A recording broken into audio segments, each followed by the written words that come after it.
Hi friends, మేము ఈరోజు డీమార్ట్కి వచ్చామండి. మేము టీషర్ట్స్ తీసుకోవడానికి వచ్చామండి. మేము తీసుకున్న టీషర్ట్స్ ఈ వీడియో లాస్ట్లో చూపిస్తాము. ఈ వీడియోని ఎంజాయ్ చేయండి. ఈలోపు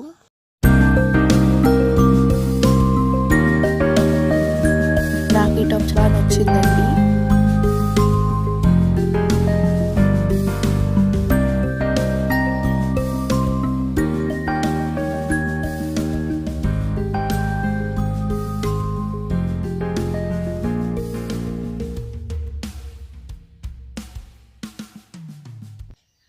ఇప్పుడు చూపించే షర్ట్స్ అన్నీ 179 రూపీస్ పడినాయండి. మరియు ఇక్కడ నుంచి అయితే 99 రూపీసేనండి ఈ షర్ట్స్ అన్నీ. చాలా బాగున్నాయండి. డీమార్ట్లో మంచి క్వాలిటీ అండి. తక్కువ రేట్లోనే చాలా బెస్ట్ క్వాలిటీ అండి.